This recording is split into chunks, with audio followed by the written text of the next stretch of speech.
예, 하박국 6번째 시간입니다. 안갚음의 기도와 용서하는 마음. 지금까지 하박국은 하나님께서 복수해 주시고 그래서 이 악인들, 악한 세태들, 악한 나라들을 혼내달라고 저주하는, 정말 자유롭게 저주하는 그런 사람이기도 했다. 항변하는 사람이다.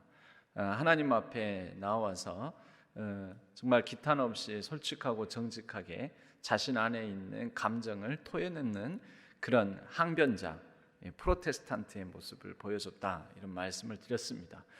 그 가운데 이제 하박국에는 화 있을진저라는 이런 말을 통해서 지금 하박국이 살던 시대에 정말 이해할 수 없고 악하고 못된 이런 나라들, 원수들을 하나님께서 꼭 혼쭐 내주시기를 바라는 그런 마음을 담아서 이 탄원하고 있는 모습, 그런 모습을 우리는 2장에서 쭉 몇 번에 걸쳐서 화 있을진저 해가면서 하박국이 말하고 있는 그런 장면을 우리는 보고 있습니다. 그 가운데 오늘 그 가운데 하나죠.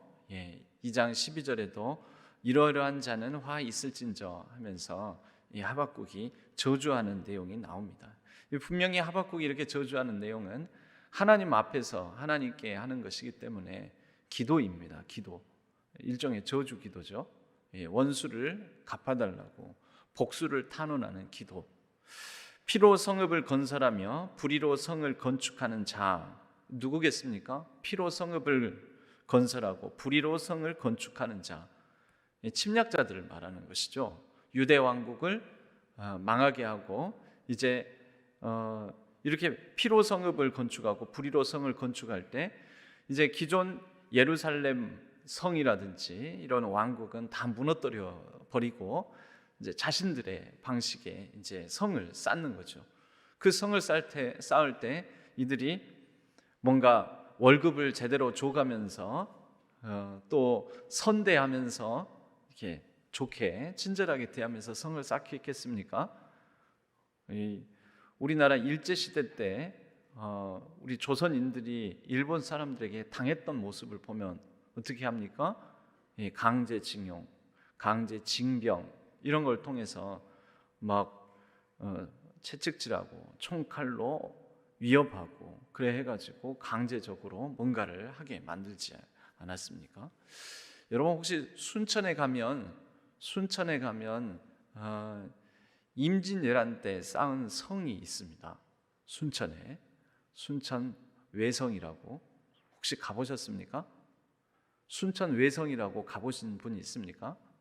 처음 들어보십니까? 네, 순천에 순천 외성이라고 내비에 치면 나옵니다. 순천 외성이라고 있는데 순천 외성은 우리나라에 몇 안 남은 임진왜란 때 일본 사람들에 의해서 쌓아진 성입니다. 그래서 외성입니다. 이가 붙은 게 아니고요.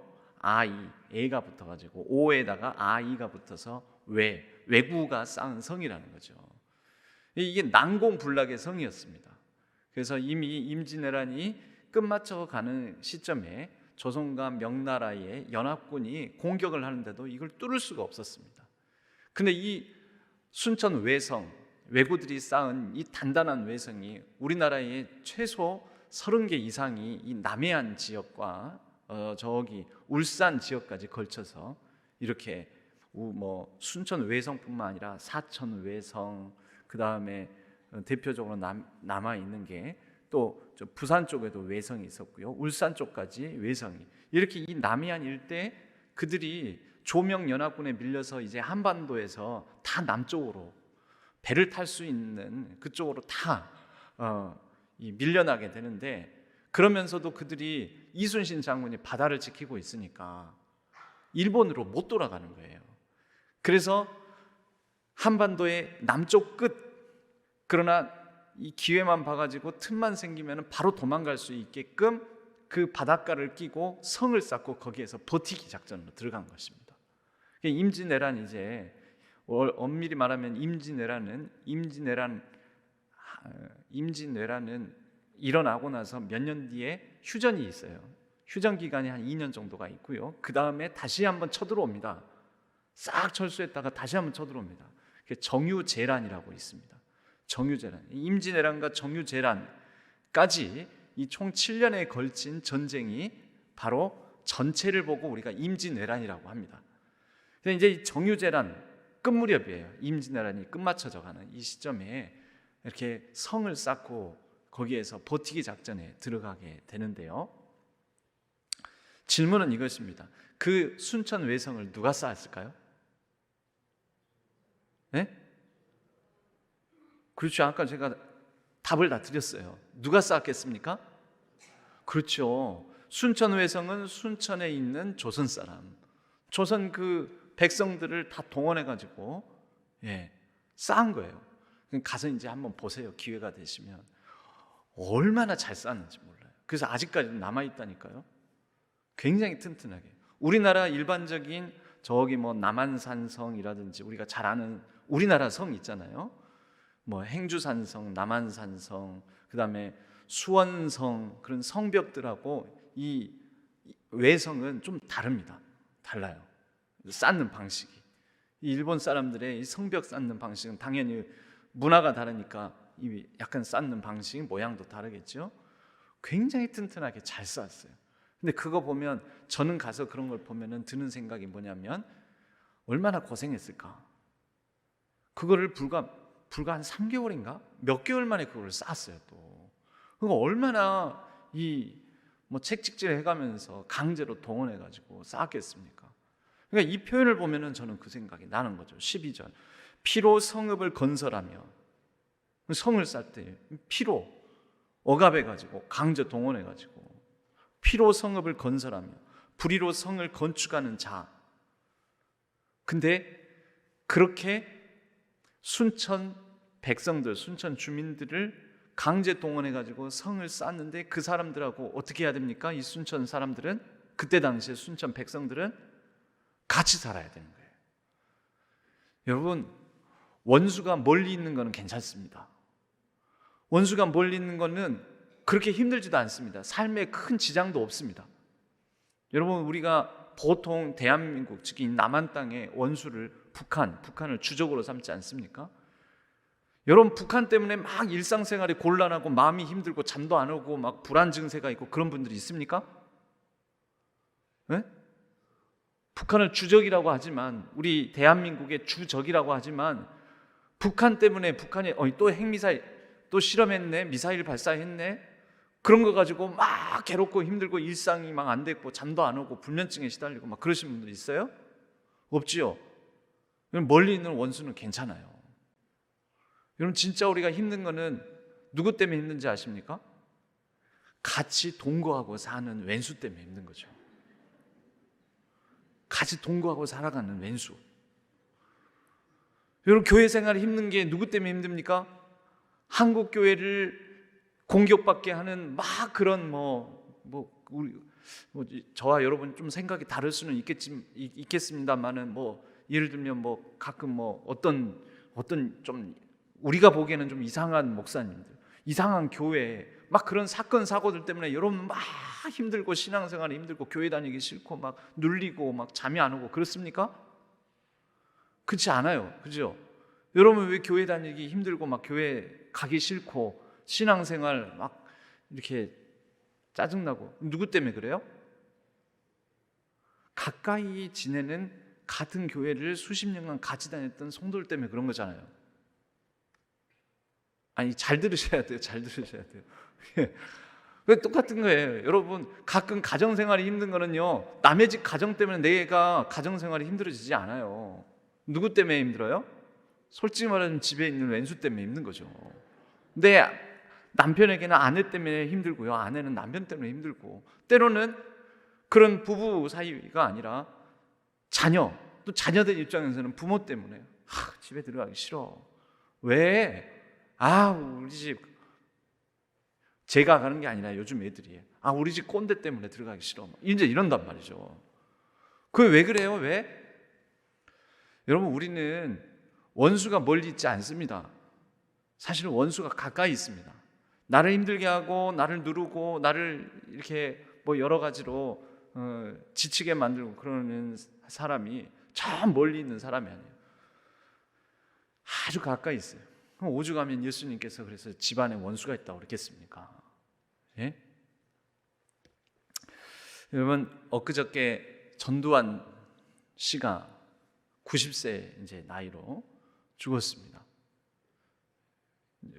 솔직히 말해서 우리 광주 여기 거의 대부분 광주 전라도 사람들이지만 그게 잘 죽었다, 시원하다, 뭐 이런 생각 같지요.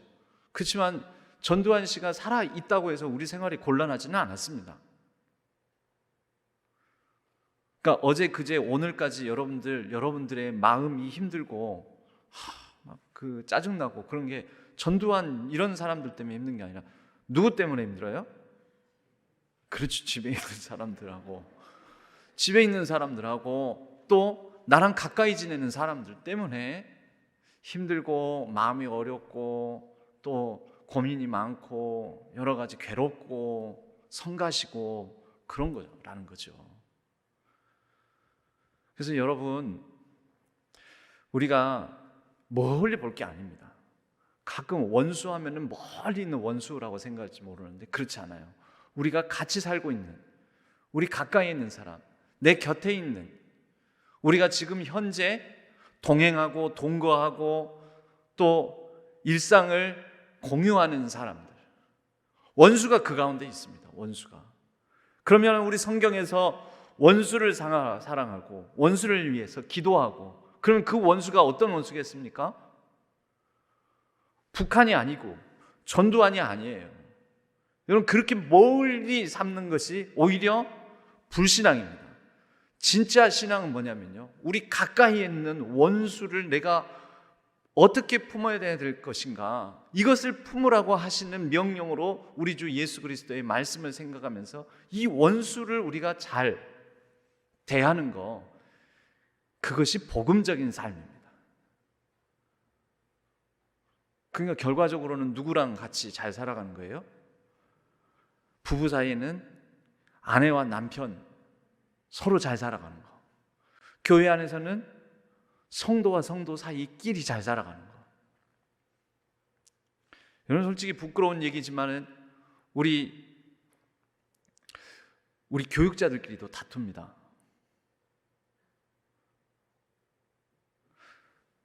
멀리 갈 필요도 없어요. 여러분, 장로님끼리도 서로 나뉘잖아요.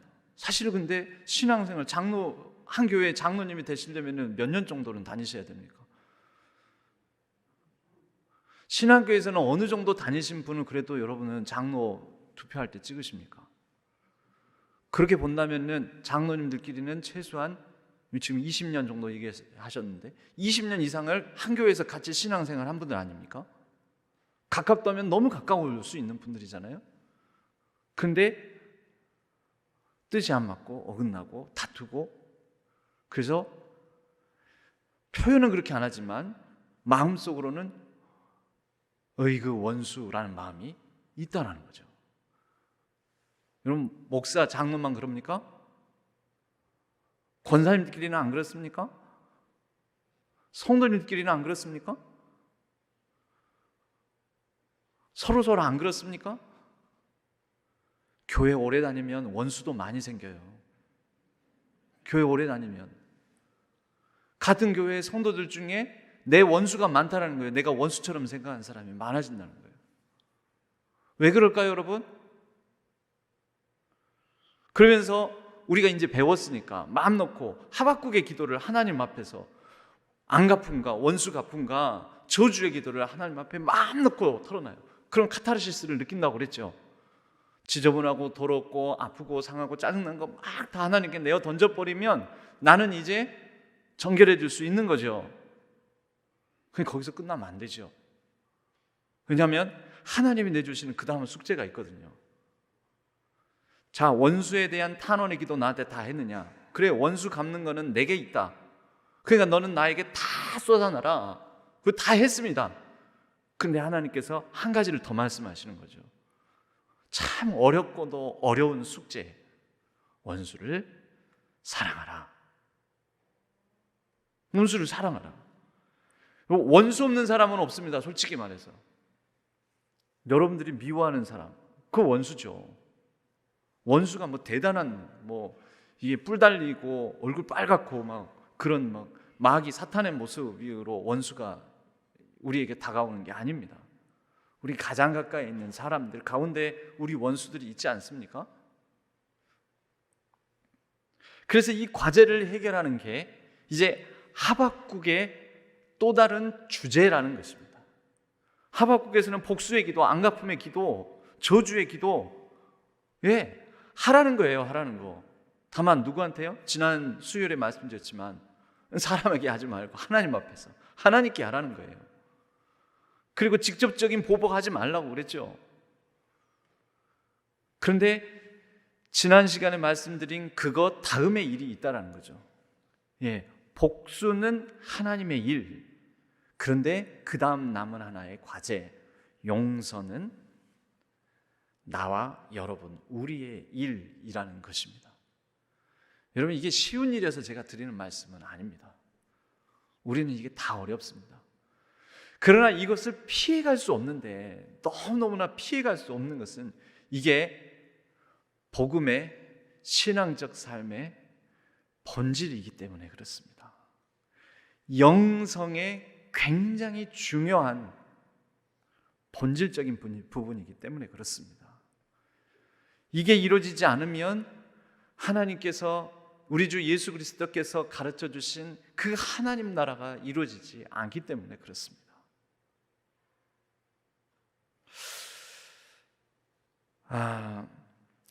그래서 루터는 많이 들어보셨잖아요.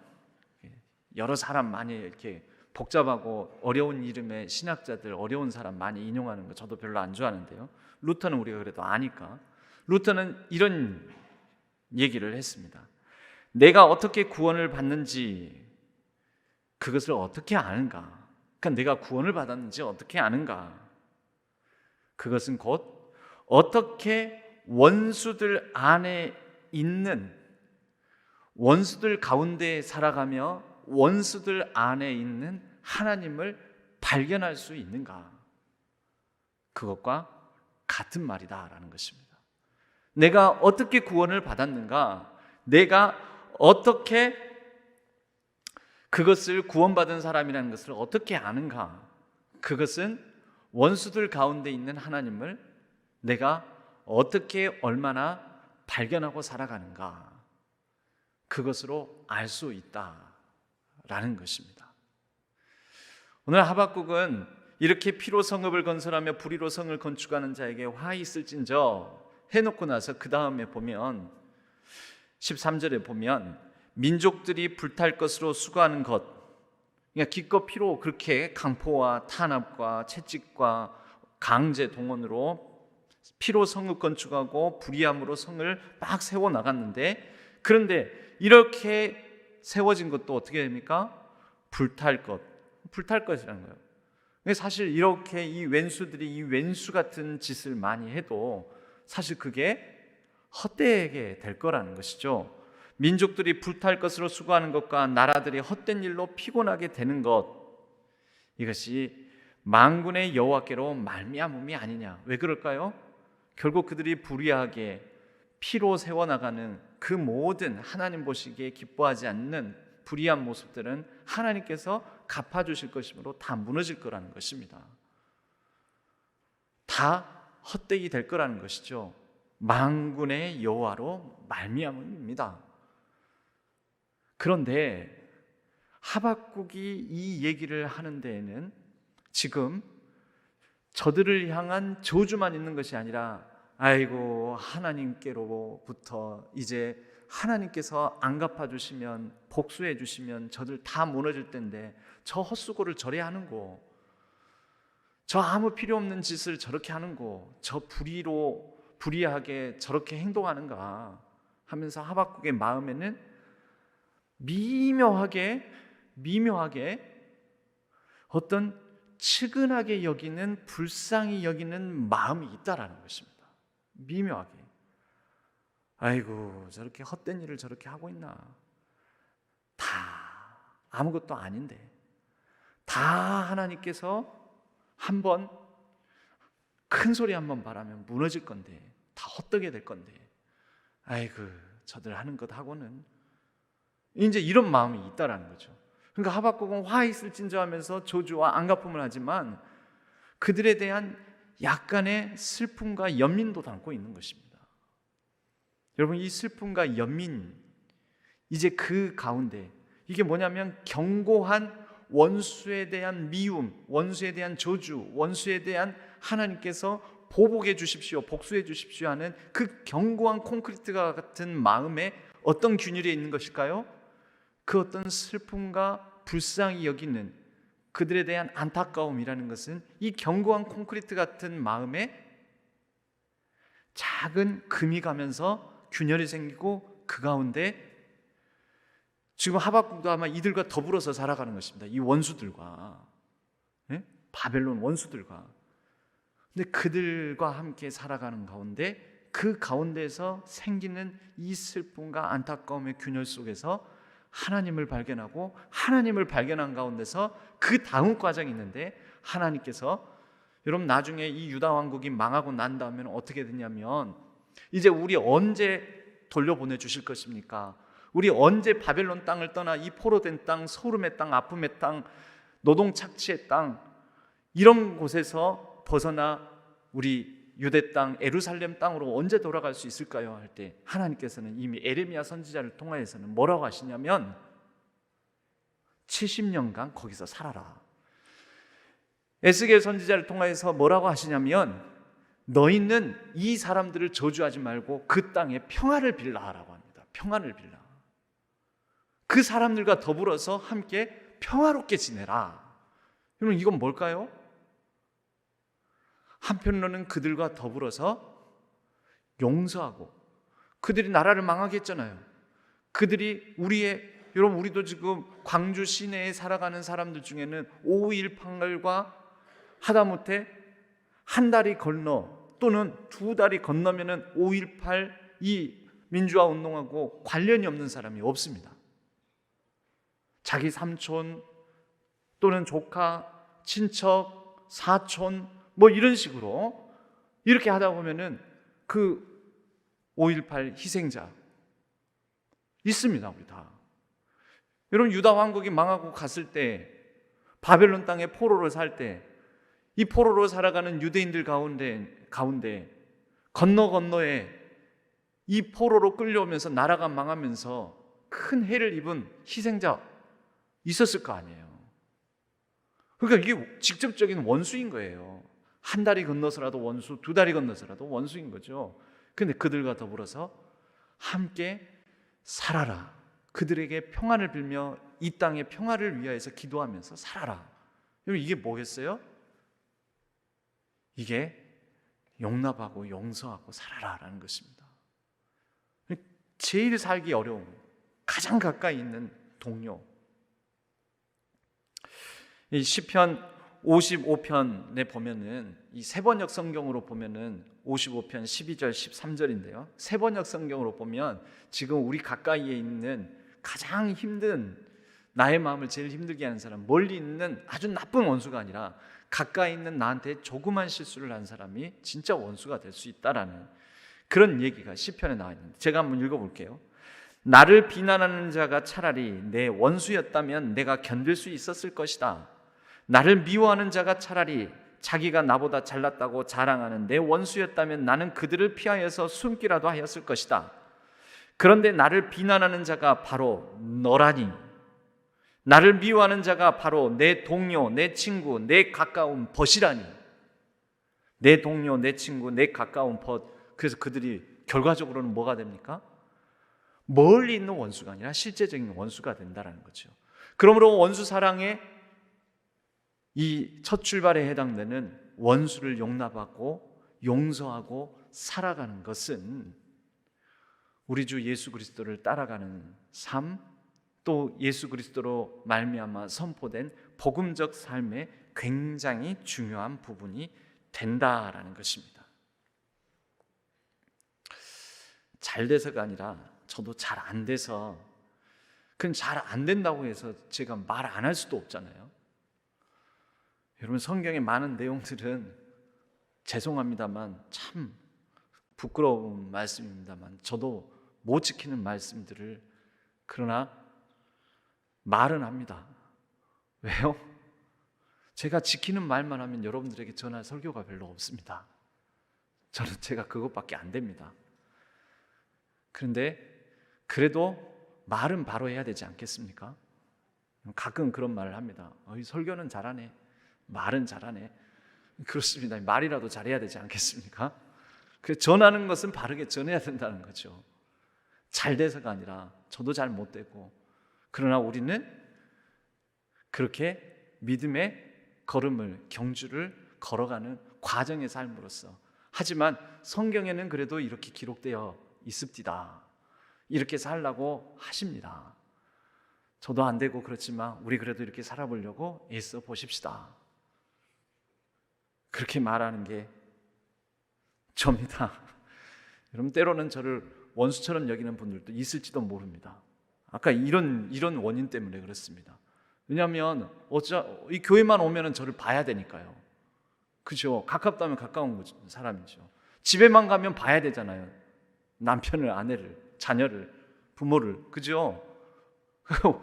매일 봐야 되는 사람이 원수가 되듯이 이런 교회만 오면 봐야 되는 제가 원수처럼 여겨지는 분들도 있을지도 모릅니다. 그러나 여러분, 원수를 사랑하라는 말씀으로 우리가 서로 그렇게 용납하고 품어주는 그 비결을 몇 가지 정도 살펴보았으면 합니다. 그래야지 살아요, 여러분. 그리고 그래야 우리가 살아가는 일상이 그리스도 예수 안에서 복될 수가 있습니다. 여러분들에게 용서를 함부로 명하거나 강요하지 않겠습니다.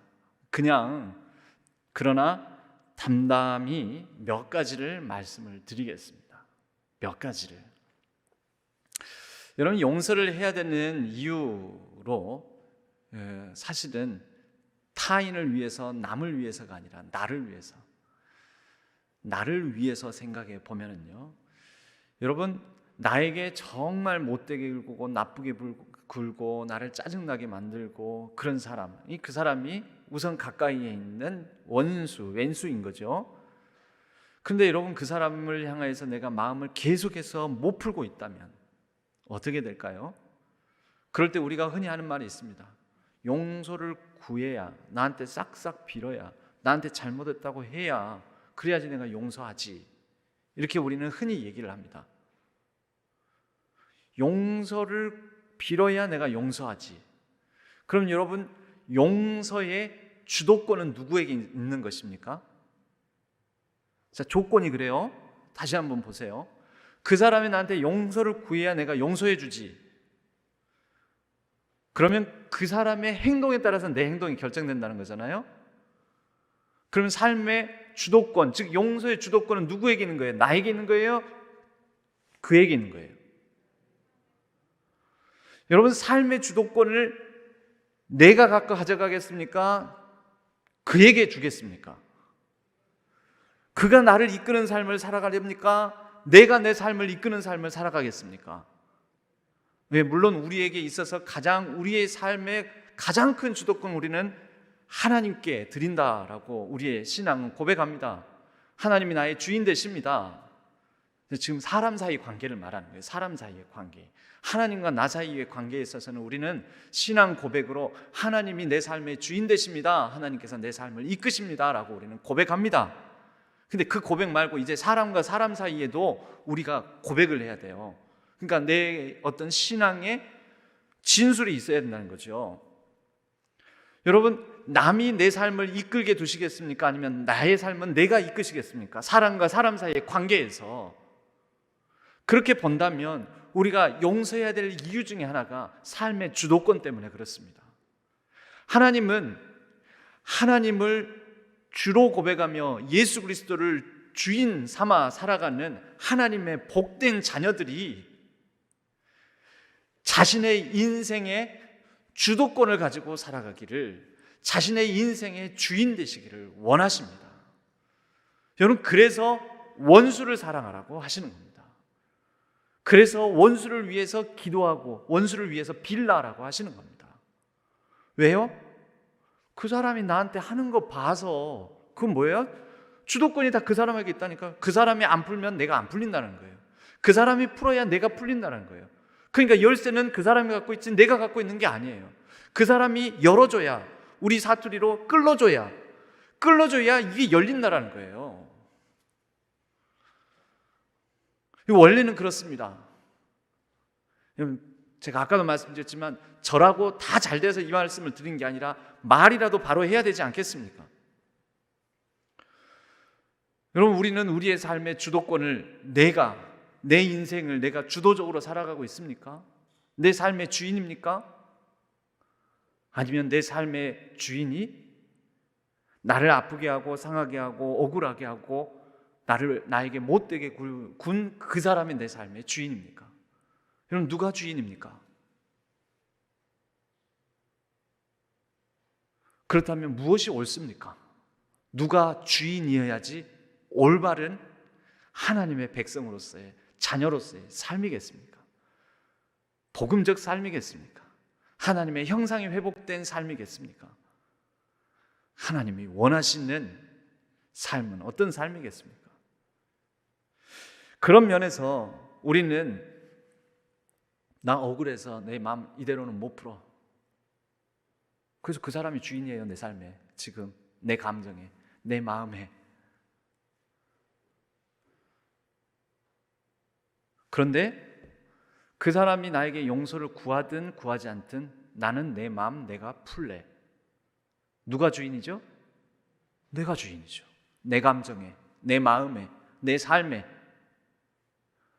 억울하고 아픈 삶, 내가 당하고 공격받은 삶. 왜? 그래요. 그건 내 마음대로 안 됐어요. 그 사람이 욕하고 비난하고 나한테 짜증내고 아프게 하고, 그건 내 마음대로 안 됐어요. 그건 그 사람이 그 사람 마음대로 해버렸어요. 그러나 내가 내 마음 풀래, 이거는 내 마음이거든요. 내 마음대로 내가 할 수 있는 내 마음이에요. 그것은 내 삶의 주도권을 내가 가지고서 살아가는 것입니다. 어떻게 하실래요? 제가 묻는 게 아니라 하나님께서 물으시는 겁니다. 여러분, 하나님이 우리의 주인 되신다 하면 뭘까요? 하나님이 우리의 주인 되신다, 우리 주 예수 그리스도께서 나의 삶의 주인이시다. 그건 뭘까요? 그분은 내가 아직 죄인 되었을 때 우리를 향한 하나님의 마음의 빗장을 푸셨습니다. 그거 보세요. 그 빗장 푸신 그분이 그래서 우리의 주인 되시는 거예요. 우리의 관계의 주도권을 하나님이 가져가십니다. 왜요? 그분은 내가 아직 죄인 되었을 때에도 우리를 향해서 빗장을 푸신 분이니까요. 우리가 아직 그를 몰랐을 때 우리를 위해, 우리를 향해 용서의 십자가, 사랑의 십자가를 지신 분이니까요. 그분은 주도적인 분이세요. 그리고 우리를 향하여서 나와 너, 우리 사람들 사이의 관계에 있어서 주도적으로 살아가기를 원하십니다. 우리를 향해서 빗장을 먼저 푸신 분은 우리를 향해서도 우리가 먼저 사람과 사람 사이에서는 빗장을 풀기를 원하십니다. 그것이 우리를 용서하신 하나님께서 우리를 향해서 용서하라고 하신 뜻입니다. 그래야 남이 내 삶의 주인 되어 버리는 그러한 끌려다니는 삶을 살아가지 않을 수 있다고 그렇게 말씀하시는 것입니다.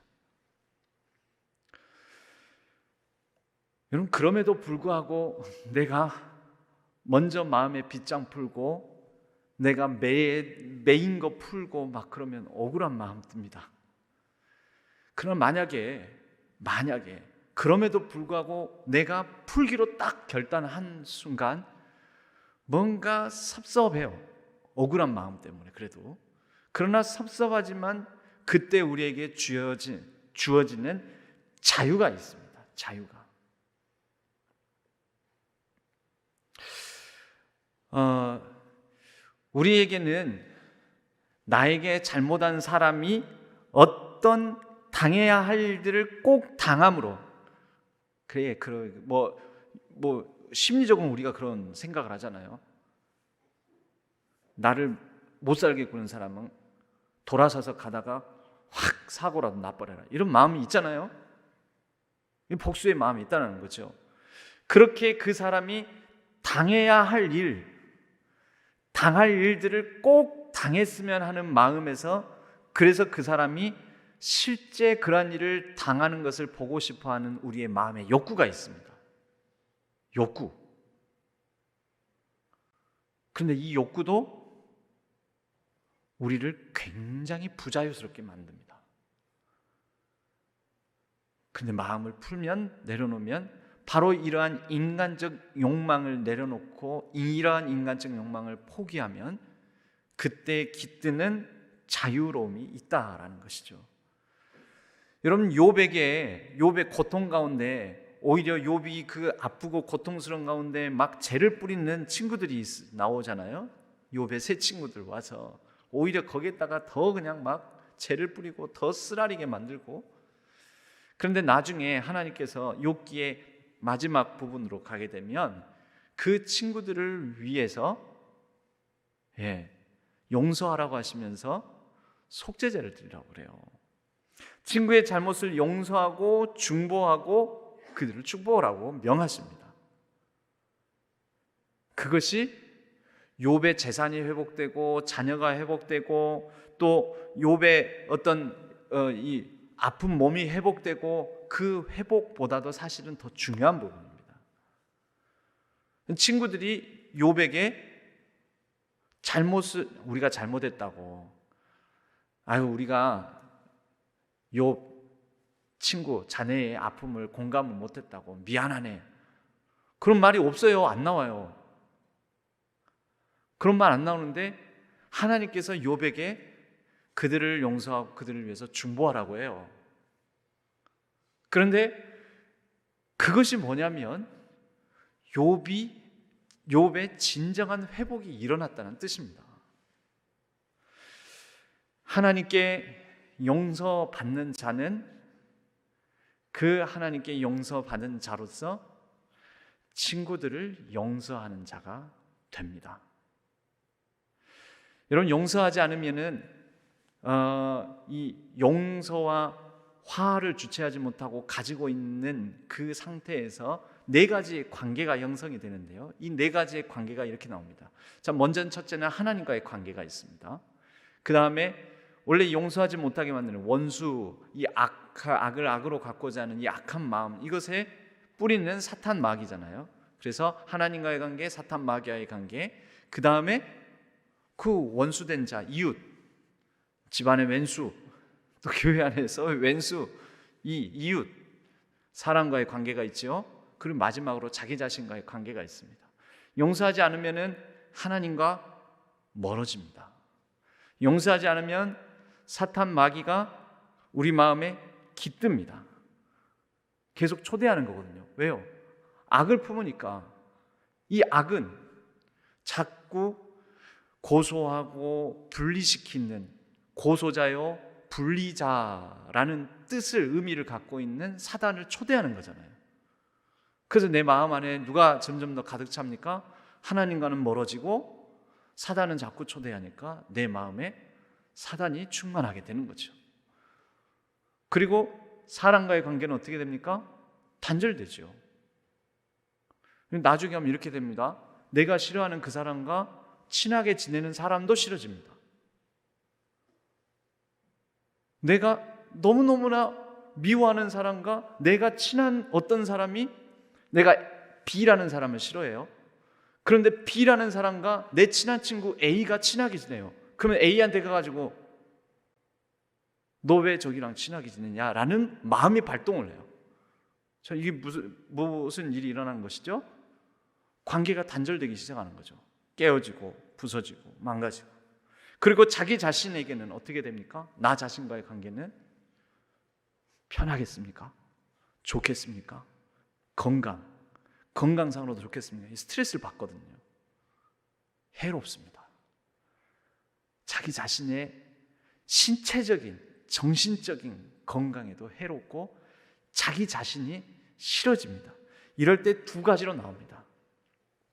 용서하지 못하는 것은 상대방에게 보복하고자 하는 마음인데요, 상대에게는 보복하고자 하는 마음이고 자기 자신에게는 학대하는 마음으로 나옵니다. 둘 다 뭘까요? 보복이든 학대든 파멸입니다. 결과는 파멸. 하나님의 뜻은 생명을 얻게 하고 더 풍성히 얻게 하려는 것인데, 그래서 여러분, 우리는 계산을 해봐야 됩니다. 우리도 물건 하나 살 때 계산하지 않습니까? 계산해가지고 가격이 맞아야지 사는 거잖아요. 에이, 비싸네, 안 사. 이런 거 하나에 이렇게 비싸대, 안 사. 근데 와, 싸네? 그러면 사죠. 계산을 한다고요. 계산을. 그 용서도 계산을 해보자고요. 용서 안 함으로 인해서 치러야 될 대가, 지금 4가지의 관계, 그 대가들, 이거 용서를 함으로 치러야 될 대가 뭐죠? 억울함 이런 거는 좀 치러야 돼요. 그는 내 분한 마음 좀 안 풀리는데 이거 치러야 돼요. 그런데 아까도 말씀드렸지만 그렇게 하면은 삶의 주도권이 내게 있음을 확인하면서 자기 존중이 듭니다. 그래도 내가 좀 멋져, 그래도 내가 괜찮은 사람이지, 이 정도면 나는 사람과의 관계에서의 주도권을 가지고 살아가는, 나는 내 삶의 인생의 주인이야, 이런 자족감이 드는 거죠. 그리고 자유함이 드는 거죠. 그래, 너는 용서를 나한테 구하든지 말든지 계속해서 나한테 해코지 하든지 말든지, 원수들아 미안하지만 나는 자유하게 살기로 했다, 나는 행복하게 살기로 했다. 자유하죠? 자, 치러야 될 대가, 어느 게 이익입니까? 우리 예수님께서 말씀하셨습니다. 망대를 건축하고자 하는 자, 그 망대를 건축하는데 얼마만큼 들지, 그것을 세우는데 자기가 치러야 될 대가가 얼마만큼인가를 계산을 해보고 망대 건축에 달라들지 않겠느냐, 할지 말지를 결정하지 않겠느냐. 예수님도 계산해 보라고 하셨어요. 여러분도 계산해 보시기 바랍니다. 언제 계산하면 될까요? 하나님 앞에서, 하나님과의 시간, 하나님과의 그 확보된 어떤 공간 안에서 그 계산을 한번 해보시고, 계산기 다 두드려 본 다음에 결론이 나오면 하나님께 그 다음 구하십시오. 하나님, 나는 용서나 용납 이런 거에 완전 초보자입니다. 교회는 한 수십 년 다녔고 예수님을 믿는다고 고백하는 것은 내가 이 신학 연수는 이만큼이지만 완전 초보자입니다. 잘 못합니다. 여러분, 용서도 고기도 먹어본 사람이 더 잘 먹는다고요. 용서도 해본 사람이 잘하고. 이게 신앙적이거든요. 용서라는 게 이 신앙적인 행위고 신앙적인 이 행동입니다. 그렇기 때문에 이것도 단번에 이루어지는 게 아니라 좀 더 노련해지고 익숙해지고 성숙해지고 발달해가는 것입니다. 하나님께 구하는 거죠. 하나님, 내가 이 부분에 관해서 아직 초보이고 걸음마 단계고 애기와 같습니다. 이거 잘 못합니다. 하나님, 그러나 아이들이 제대로 걷기 위해서 수없이 엉덩방아를 찢듯이 아이들이 걷다가 뛰기 시작하면서 얼마나 수없이 넘어지고 무릎이 까이듯이, 하나님, 내가 비록 엉덩방아 찢고 넘어지더라도 내 이것을 수없이 반복해서 끊임없이 연습해서 끊임없이 계속해서 성숙하고 자라가기를 원합니다. 하나님, 도와주옵소서. 용기를 주옵소서. 또 필요하면 지혜를 주옵소서. 그래서 하나님 안에서, 그리스도 예수 안에서 우리가 하나님, 한 번 더 시도해 보겠습니다. 한 번 더 다시 한번 돌아보겠습니다. 한 번 더 내가 일어서서 해보겠습니다 라는 그러한 마음을 품고 우리 하나님께로 더욱더 가까이 다가가는 귀하고 복된 우리 성도님들 다 되시기를 주님의 이름으로 간절히 축복합니다.